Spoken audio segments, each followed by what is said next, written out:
Bonjour Federico. Bonjour.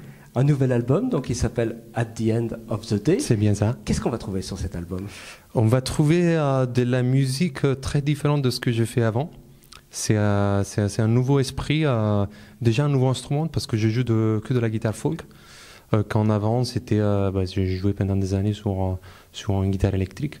Du coup, déjà ça change beaucoup. Aussi, les autres invités qui sont sur les disques, ça change par rapport aux instruments que j'ai utilisés dans des autres disques. On a un violoncelle, un accordéon et de l'électronique. Du coup, rien à voir avec tout ce que je fais avant. Pourquoi ce revirement?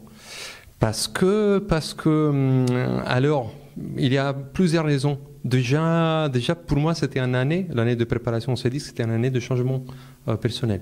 Voilà, dans ma vie, etc. Plein de choses qui sont passées.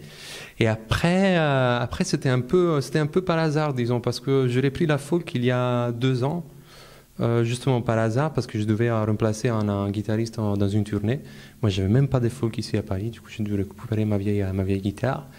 Et voilà, ça m'a plu. Je me suis dit, pourquoi pas. Vous avez découvert en quelque sorte. Voilà, je l'ai découvert cet instrument. Du coup, en plus, voilà, moi, ça fait longtemps que je faisais de guitare solo. Et du coup, voilà, j'ai mis ensemble les deux choses, le guitare solo, la folk et les autres. Et comme ça s'est fait. Alors, vous avez mis combien de temps pour le composer, cet album? Entre 6 et 8 mois. Et on va trouver quoi comme thème, exactement, comme style de musique, comme type de composition? C'est plutôt varié. Il y a des morceaux, je dirais plutôt stylé vraiment guitare acoustique, folk moderne, si on veut. Il y a quand même pas mal de sons. La guitare est pas mal travaillée avec de la préparation dans les cordes, etc. Il y a un peu de choses qui sont plus jazz, disons plus musique improvisée. Voilà, du coup une palette plutôt variée de plus sons. large, oui. Ouais. Et 2 mots peut-être sur les amis qui vous accompagnent, les autres musiciens. Oui, alors Michael Erabia, c'est lui qui est d'ailleurs le plus présent sur le disque et que j'ai voulu avec moi parce que c'est un musicien très fin, surtout dans ce qu'il fait avec l'électronique. Du coup, voilà, je voulais donner un côté de que tous les autres instruments étaient acoustiques, donc bien sûr la guitare. Je voulais donner une ampleur dans l'espace sonore plus large. Du coup, ça, c'est la raison pour que j'ai appelé Michael Erabia.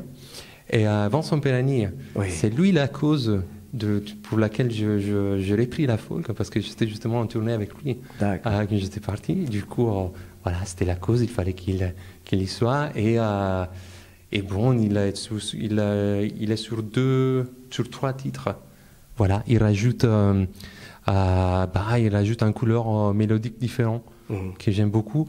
Le violoncelle, je voulais un violoncelle pour ce disque.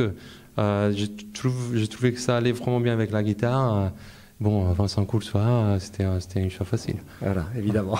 Très bien. Je vais vous laisser le soin de rappeler donc le titre de l'album et le label sur lequel il est sorti. Okay. Ça s'appelle At the End of the Day et c'est sur Cam Jazz. Voilà, tout est dit. Merci beaucoup Federico. Merci à vous.